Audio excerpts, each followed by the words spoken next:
Okay. In 1756, you've got a war going on between France and England. And, of course, the colonies are stuck right in the middle of this. Now, it's not until 1756 that a formal declaration of war is issued. You have John Campbell, who is the Earl of Loudoun, will be in charge of the troops in the North American theater. The Americans don't like Loudoun at all, so they won't follow orders. The problem is that the Americans have gotten so used to not having people tell them what to do that they're not going to want to follow anybody's orders.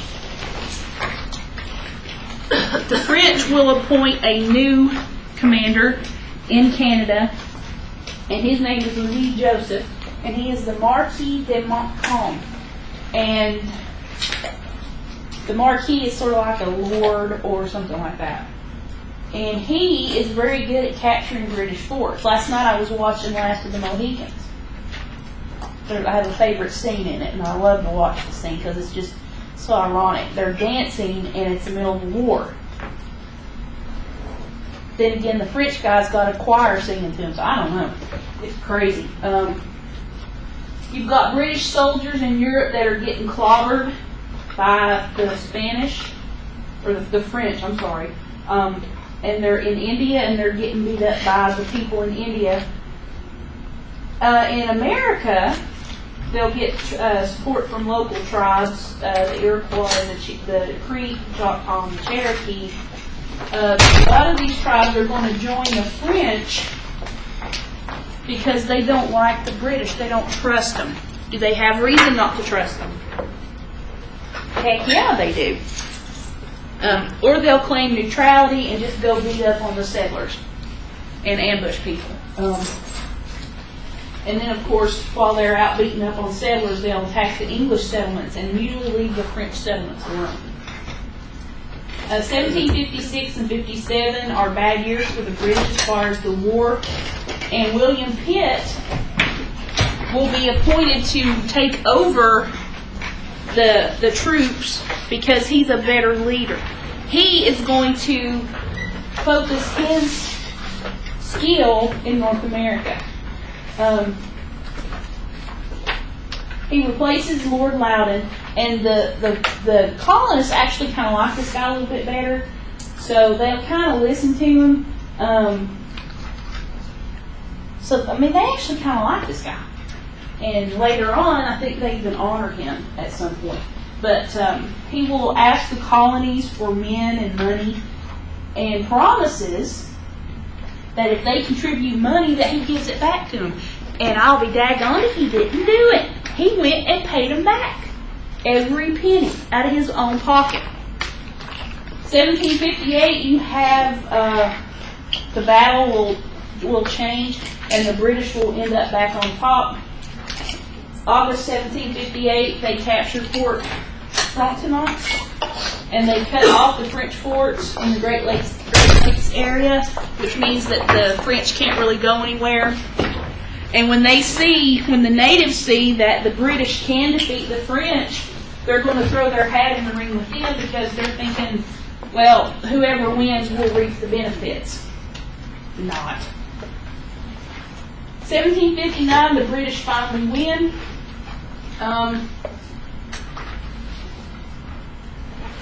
Wolfe, he's the Brigadier General in Canada, he dies, and so does Montcalm. And the French surrender Montreal, and that will end the war between France and Britain. This is not one of my favorite wars to talk about, but we have to talk about it. 1763, 3 years later, the Treaty of Paris will end the war. It ends French occupation in North America. It gives British the title to all land east of the Mississippi River and Florida. So Mississippi's over here somewhere. So they get all of this, and they get Florida. The map is ripped. Which war is this again? This is the 7 Years' War, I think. 7 Years' War. Okay. not one of my favorite ones. I don't know a lot about it. And Spain will get all of the French land west of the Mississippi and the port of New Orleans. After the war, Americans have a certain expectation from the British. Not only did they help them fight the French, but they helped them defeat the French. So they want a few things. And it's not unreasonable. They want lower taxes. Who doesn't? They want the Ohio Valley opened up for settlement. They want some of the money that had been made by the British government during the war. Hey, give us some money back. You know, we helped out a lot here. Americans were proud that they had been able to help drive the French out of the United States, or the colony. They wanted acknowledgement from the empire, saying, hey, you guys did a good job. Here's a little pat on the back for you. Didn't get it. And of course they wanted to be treated equally. Now, that last thing, technically they wouldn't want to be treated like the citizens back in England because they were kind of getting the short end of the stick. So that was one thing that they really could have done without. The British, on the other hand, saw the colonists in a different way.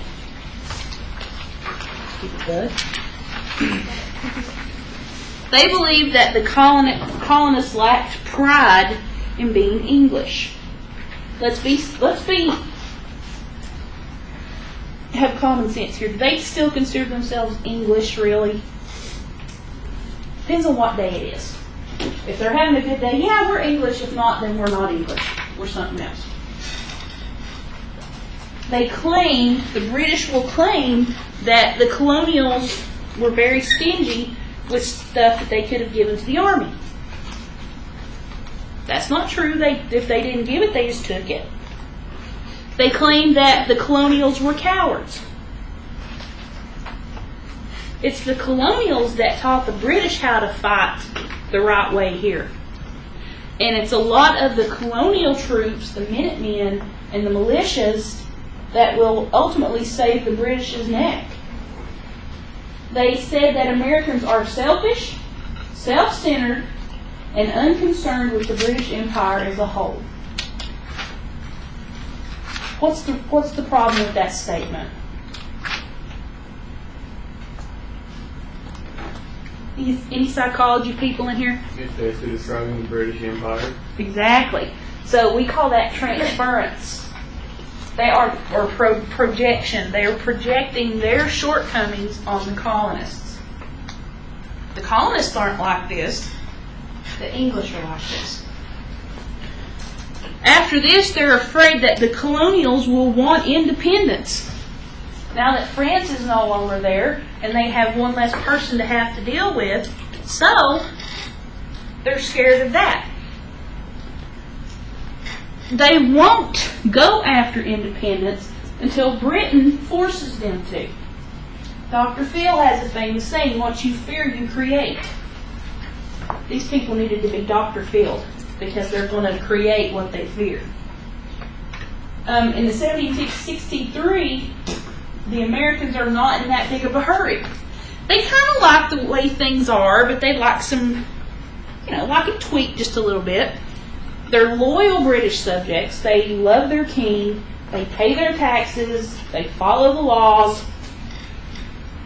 They don't consider themselves Americans. They're British. They do want equality, but Britain won't grant them equality. And in a way, that's a mixed blessing. You don't suffer the same kind of things that the people back in Britain are going through. The British don't want them to be seen as equal. The Americans, or the British Americans, let's call them that, want to be seen as equal, and because the Crown refuses, this will start planting the seeds of rebellion. However, the seeds of rebellion have already been planted to a certain degree. The Indians are still a threat. They can't stand up to the British. and there's a whole bunch of things going on there. And in 1760s, you get a prophet who from the Lenni Lenape tribe that will advise people to return to the old ways. Not a new concept. They're going to attack some of the British outposts, and the militia is going to come in, and Pontiac will be killed, and it will end the seizure of these areas. The rebellion will lead the British to look at American troops as people to fight the Indians, and to also keep settlers from going across the Appalachian Mountains. And they passed the proclamation of 1763 in order to do this. What's the problem with this? Are there or are there not already people west of the Appalachians? Yeah, so they're just kind of left out there to dangle. There were two reasons for this. They want to stave off any future problems with the Indians. Yeah, good luck with that one. And they want to keep the colonials close to them so they can control them. You ever see people that have kids on their leashes? Yeah, okay, this is the same concept. They want to keep us on our leash. Huh? Well, I kind of wished we'd had one when we took my little cousin Megan to Pigeon Forge, because I was the one that had to chase her. They're like, Megan, come here, Megan, come here, Megan, stop. Time we got home, I was this pooped. It was fun. She's a cute kid, so. British troops are going to be left on the North American continent for different reasons. Number one, keep us on our leash, because we can't straggle too far while we're hunting for baby clothes or whatever. And they're left here for another reason as well. They believe that if there's an armed presence here, that number one, the colonists won't go after independence, and number two, that the president was enforce American acceptance that the crown wants to centralize the empire. So if they keep a presence here, it's going to be easier to keep the empire compact. Because of the 7 Years' War, everybody knows war is expensive. It's one of the big money makers. The British national debt was doubled. They're having to send money to take care of the troops in America, and that's not helping the debt. The British people are bearing the brunt of the taxes to pay for the war, and they really don't like this. And the Americans are hardly being taxed at all. Any taxes that they pay will go toward goods and things like that, and not to pay off the war debt. The income for Americans is low. For American customs is low, I'm sorry.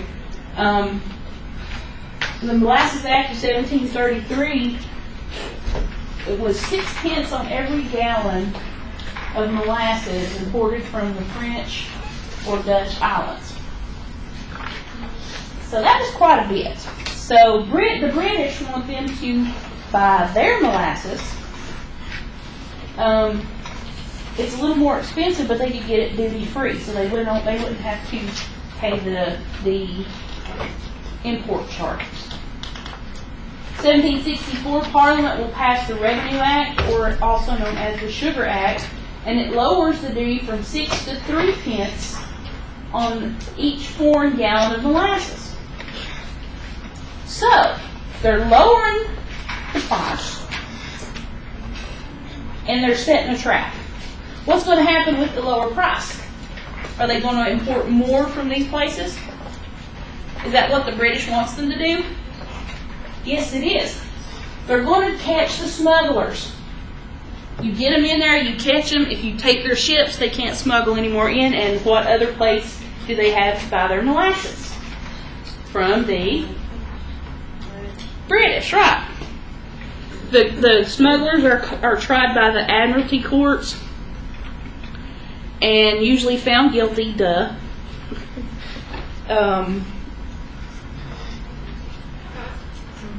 They want to tighten up the customs and make sure that only British stuff is coming in, and they want to raise more money from the trade coming from America. But even despite all this, Grenville had no plans of using American money to take care of the national debt in England. So England, the people in England are still going to get the short end of the stick here. You have the Currency Act of 1764 that prohibits colonies from making their own money, paper money.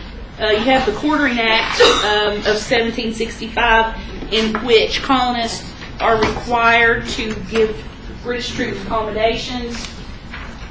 The Stamp Act is the one that's really going to set these people off. You can't do anything without a legal document at this point. So this is going to put a high tax on any kind of legal document.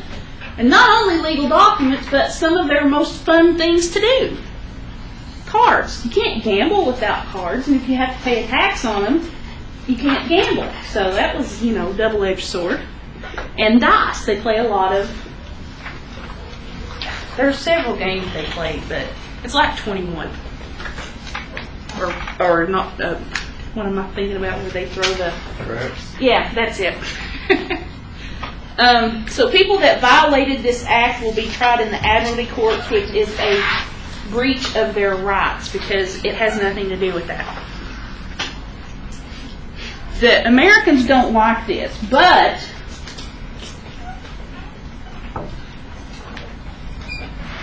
they're still going to identify with the English, and they just kind of look at Grenville like he's nuts, which I'm thinking he could have been just a little bipolar myself. But you have some colonial resistance getting started because of Grenville, primarily because of Grenville.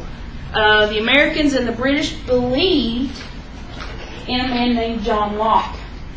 I've talked about Locke before. I love to read him. He's fascinating. He said that property guarantees liberty.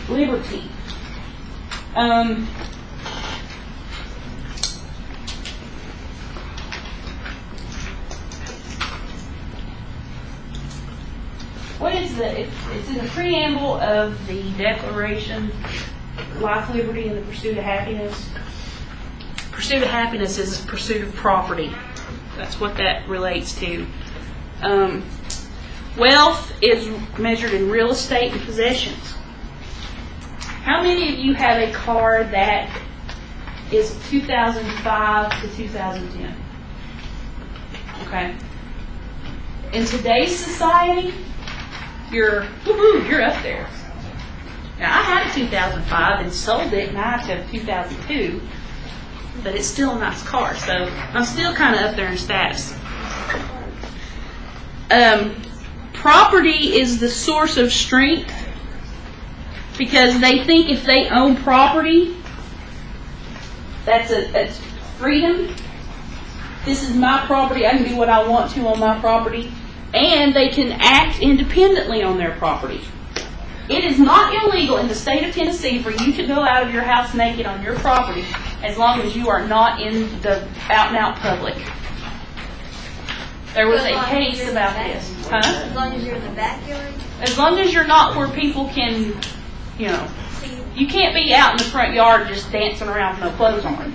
There was a case in Knoxville a few months ago where a lady is a nudist. She's a nudist. And she was gardening in her backyard in the nude. And there was a school right across the street, but they couldn't see anything. And it was just a big old stink over it. So, people believe that the government is responsible for protecting property and rights of the individual. Is that true? Yeah, it is. And they also believe that if they're going to be taxed, that they should have elected representatives to explain, to do what they want. Is that far of a far-fetched concept? No.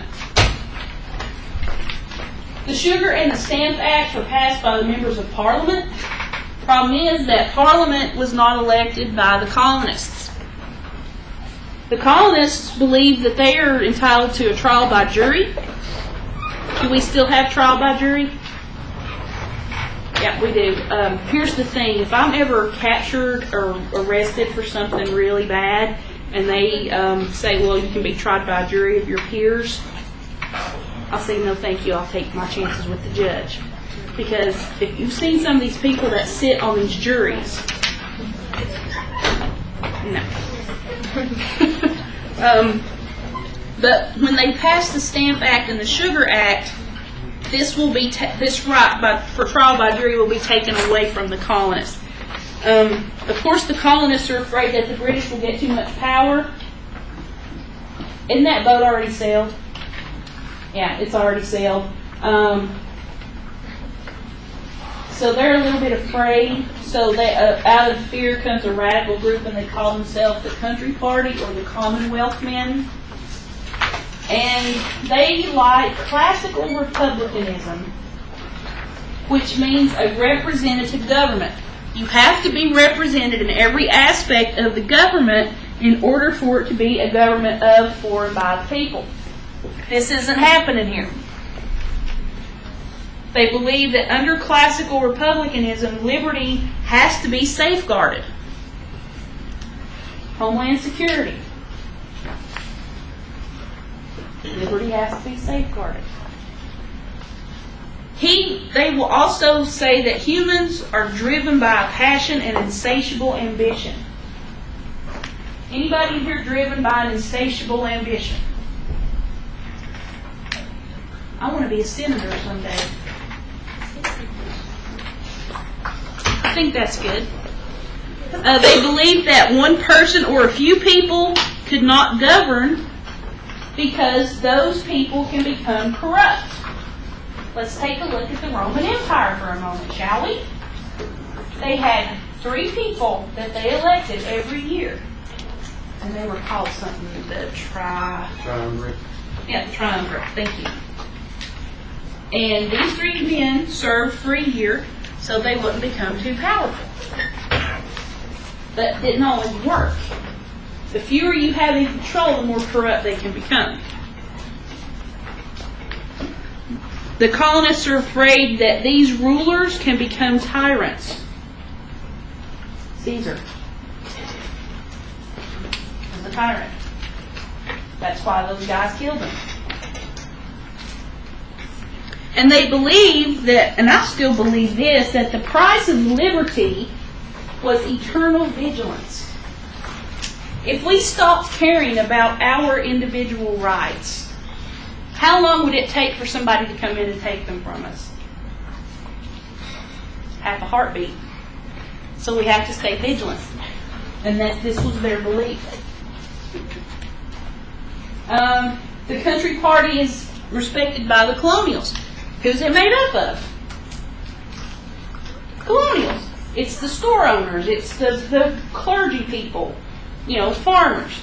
People respected by their neighbors.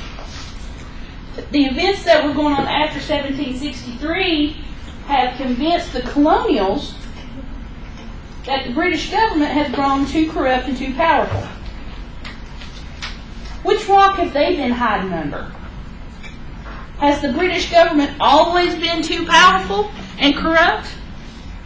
Yeah, they have. So now they're finally catching on. So in the end, Grenville, taking these steps with all these different acts, will make the American, it will confirm their fears, irrational or rational, whichever they are, that England was threatening their liberty, their freedom, their livelihood, were their concerns founded. Yeah, they were. Because still to this day, Britain has one of the strongest governments in the world. And they still have colonies. Of course, we do too. Puerto Rico and the Virgin Islands, stuff like that. The colonists don't think that they're considered politically equal. Are they politically equal? No, but that's not always a bad thing. the bad thing is that they're taxed without representation. They don't get to vote on these taxes. Their trial by jury right has been taken away from them. That's a bad thing. They do feel like second-class citizens, but their tax debt or their tax bills aren't as much as they are back in England. And then once the Stamp Act is passed, that's when you're going to get a lot of people getting very angry and a lot of protests. There's a post-war recession in the colonies. Why is there always a recession after a war? Because there's too much debt. Well, too much debt. What else? Most places have been converted to produce war goods, like most like the boot factories and stuff would ship their products out to war instead of like selling to the general public. So what happens after the war's over? Everybody loses a job. Everybody that, was hired for the wartime boom will lose their job, which means it takes money out of their pockets. And if you're not fighting a war anymore, you're not overproducing everything and you're not making any money. So all of a sudden that money stops. Over the summer, my husband worked 6 days a week, 9 hours a day. Made for some good paychecks. They went back to 8 hours. Kaboom. It wasn't as good anymore. So yeah, you're taking that money away. The farmers are going to suffer. Farmers are always going to suffer. Just deal with it, because we're going to talk about the farmers suffering all through this. If you have me for History 2, we're going to talk about it all through History 2 as well. And the colonials will respond to Parliament's action with opposition. Let's see. In the spring and summer of '65, American assemblies will pass a resolve to end Parliament's authority in the colonies. Give me 2 reasons why this is a bad idea.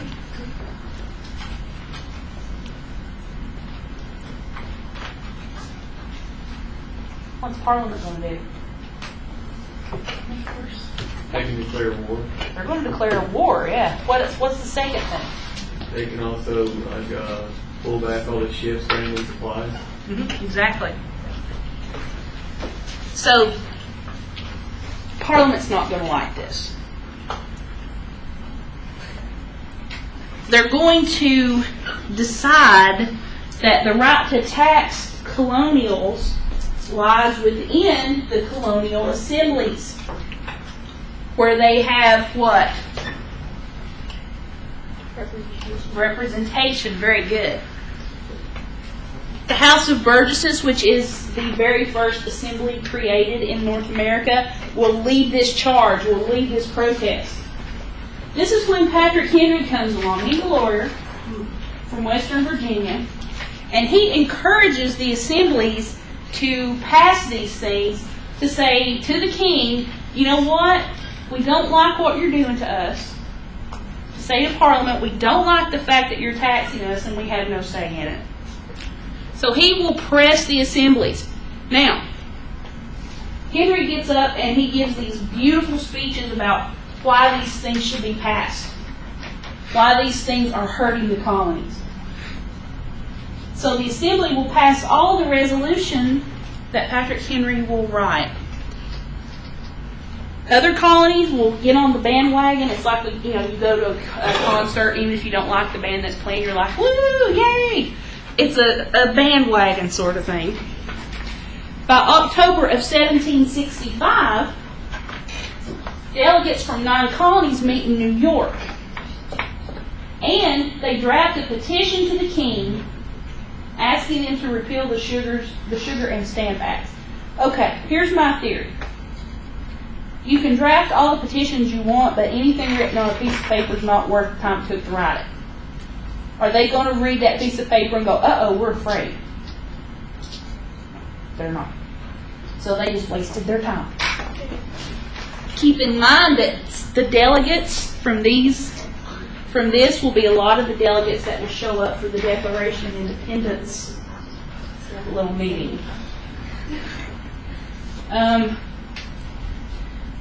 The colonial leaders will use the press to get their ideas out to other Americans. there's one problem with this approach. What is that? Stamp tax would cost them money. No, I'm thinking of something more fundamental. How many people can read during this time? You have to have somebody to read it to you. So this was a good idea if more people could read. The merchants in the biggest cities are going to stop importing the British goods.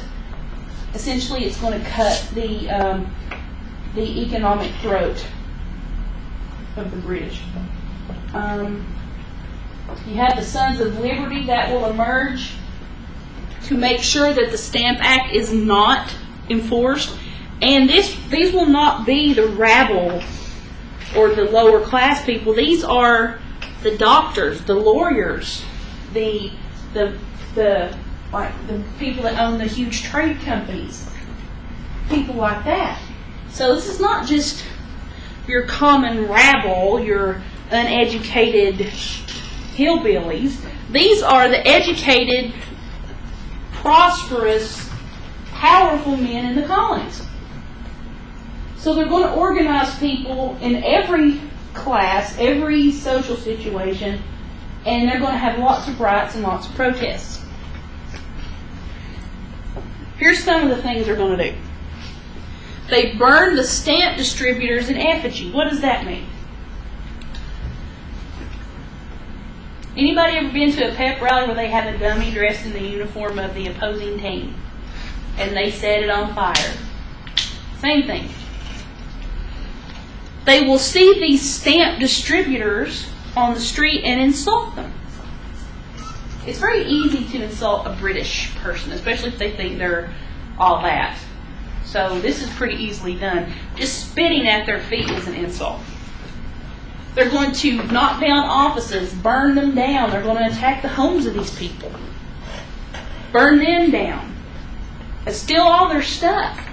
So by November, these guys are like, wait just a daggone minute here. I ain't staying here and getting killed for this. So they hightail it back to England. So there's nobody there to take care of this stamp thing.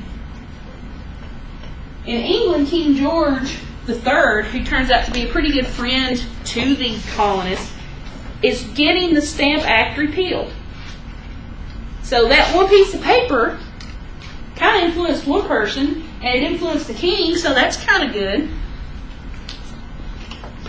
He goes even further, and he dismisses Grenville, and appoints the Marquis of Rockingham in his place.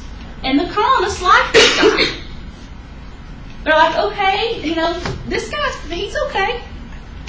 They like him, number one, because he never liked this whole Stamp Act business from the get-go. He said, that's just stupid. If you want to make them mad at us, that's the best way in the world to do it.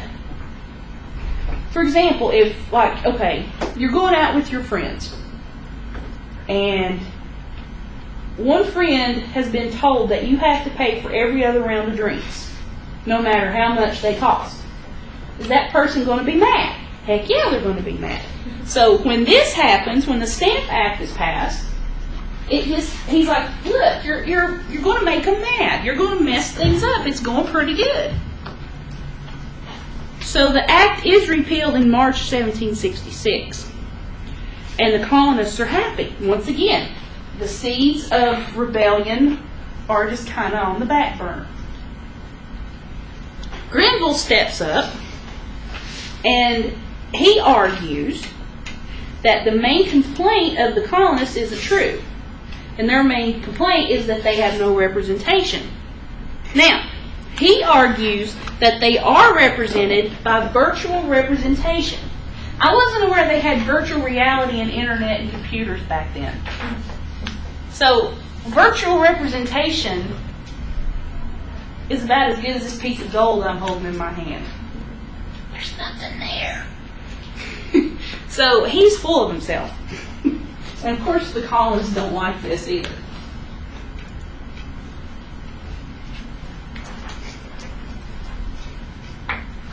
The colonists are pretty smart by this point. They've realized that the only way they're going to be represented is if they elect the people that represent them. Make sense? Okay, they're just now catching on to this. with actual representation instead of the virtual kind with the colonial virtual reality, computer, internet stuff. And no, it's not there. Actual representation dictates that those elected are accountable directly to the people who elect them. What a concept. Technically, we're supposed to have this today, but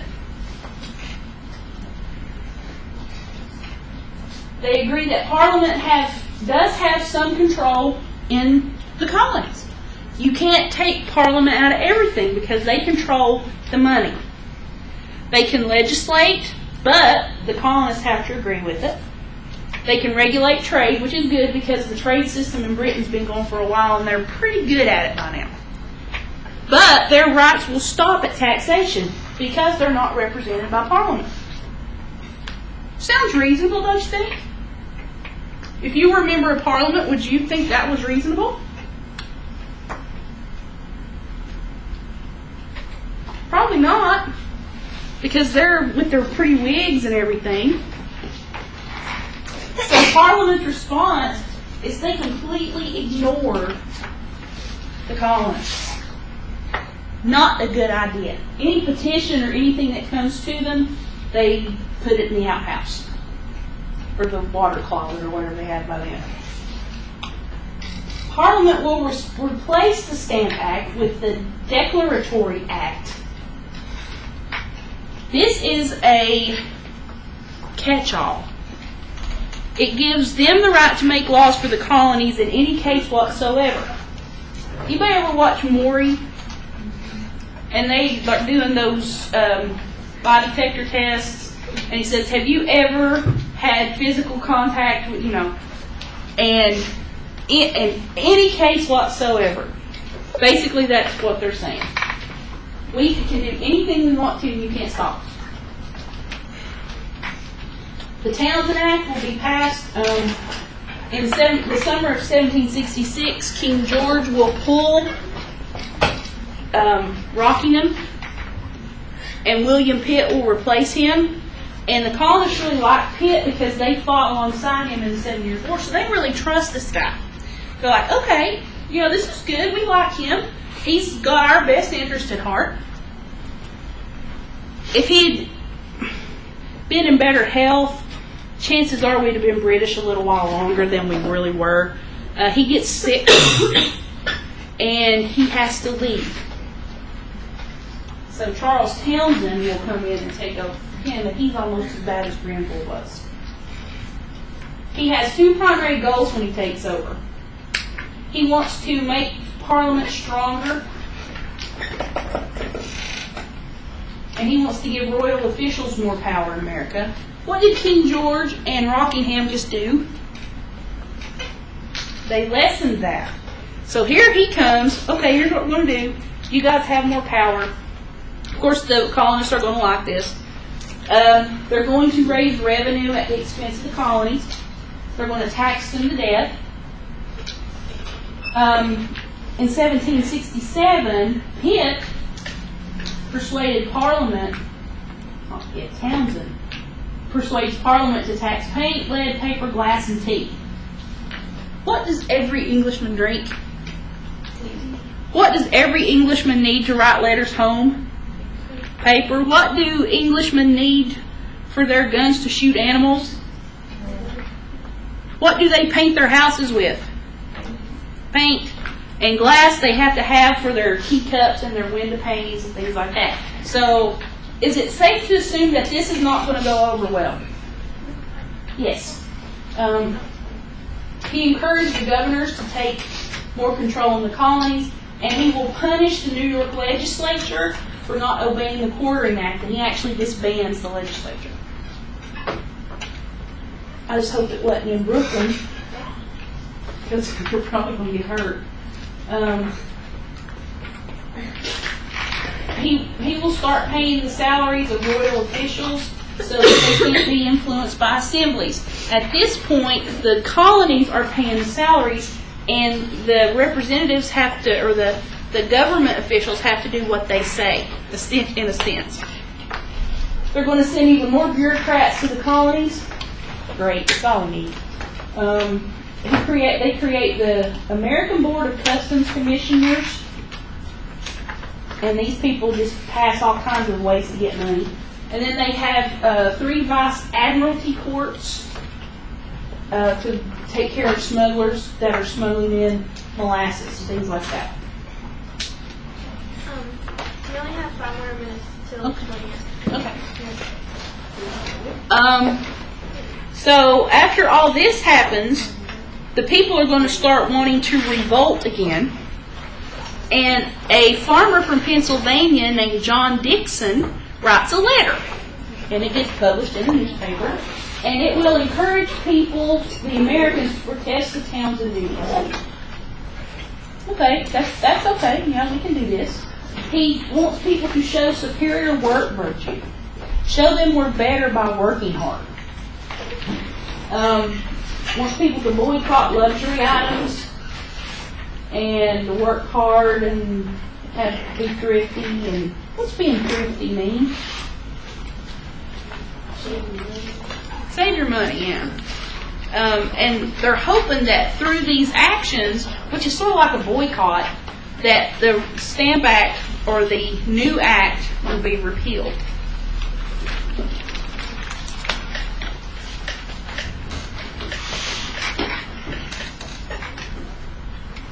Samuel Adams is going to start coming into the picture at this point.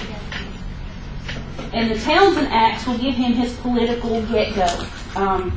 He's the leader of the Massachusetts Assembly. He's a political organizer and agitator. The Founding Fathers are all agitators. They're hotheads. He wants independence for America back in 1768. So he's already on the wagon and saying, come on, let's go. The horses are all dressed up in red, white, and blue Star-Spangled Banner stuff, and I want freedom here. So in 1768, he will persuade the Massachusetts Assembly to send out what you call a circular to other assemblies and condemn these acts and say, hey, we have to resist this. And people listen to Samuel Adams, and he doesn't just make good ale. Is it the same guy? I don't know. I think it's named after him. There is, among the unrest in the colonies, they're going to get after the customs officials, and they're going to beat them up and tar and feather them, which is one of the most painful things you can do. So the British are going to get back at them. They're going to seize American ships for stupid reasons. I guess they were going too fast in the port. I don't know. The wind was really fast that day. Couldn't help it. But they're going to strong arm the merchants for protection money. What does that sound like? The mob, right. In June 1768, they make a big mistake. This was a no-no. They seized the Liberty. It's a ship owned by John Hancock, and he happens to be the largest merchant in Boston. Now, what is Boston home to? The hotheads, right. So this was not their best move. They might want to rethink this if this ever has to play itself out again. You have riots that get started at, of course, John Hancock's urging. 2 customs officials are attacked. And Lord Hillsborough, who was Secretary of State, sends 2 regiments of British troops into Boston. The Liberty Riot will lead to the unity of the colonial assemblies. This is the first step. The assemblies have decided it's got to stop. And they agree to boycott all British goods. They're taking money out of the pockets of the British. The Committee of Inspection is formed, and it consists of the colonials who refuse to import British goods. And they help enforce the ban and keep people from buying the goods. They will denounce merchants who continue to import British goods, and a lot of times their stores will mysteriously burn down in the middle of the night. They're going to vandalize warehouses. They're going to rip stuff up like luxury clothing, things like that. And people that they catch in violation of their resistance will be tarred and feathered sometimes, and a lot of times they'll be forced to stand under the gallows, under the door, and they will actually drop it open and let the rope fall. Like, if you do this again, you're going to be not here anymore. So they're being a little passive aggressive, but it's working. In 1768, you have even more people joining the resistance. Artisans like haberdashers, cobblers, things like that. Daughters of Liberty, are the women will get in on this, and they're going to start making their own clothes instead of buying the cloth, and this is where homespun will come in. They'll have coffee instead of tea, and this is a shock for them. And they're going to boycott any shop that sells English merchandise. Even the wealthy ladies will do this. So these guys are going to learn the hard way. And then you have the Boston Massacre. It doesn't just happen. It builds up. They don't like the British because when the British aren't soldiering, they take jobs away from Americans. What's that remind you of today? Do I need to say it? Okay. Illegal immigrants. Okay. By 1769, you have a bunch of fights going on between the British soldiers, waterfront workers, because the colonists will lose their job because the British will work for less money because they can. So you have a big problem here. On March 5th, you get a crowd that gathers outside the customs house to heckle British soldiers that are guarding the customs house. They started throwing snowballs and chunks of ice. Anybody here ever been hit with a chunk of ice? Ow, it hurts. So the British panic and start shooting the people. If somebody was throwing big old chunks of ice at me, I think I'd be doing the same thing. 11 people are hurt, 5 people are killed, and the Crispus Attucks was a slave. You got Samuel Gray, James Caldwell, Samuel Maverick, and Patrick Carr. This becomes known as the Boston Massacre. Now, I have my internet students, their weekly discussion question this week is about this, whether or not it was cold-blooded murder or self-defense. Let's take a poll. Who thinks it was self-defense? Raise your hand. Who thinks it was cold-blooded murder? Who doesn't really care? So, they have to say yes, it was, or no, it wasn't, and then they have to support their idea. That's about the Boston Massacre. And we're going to stop right there.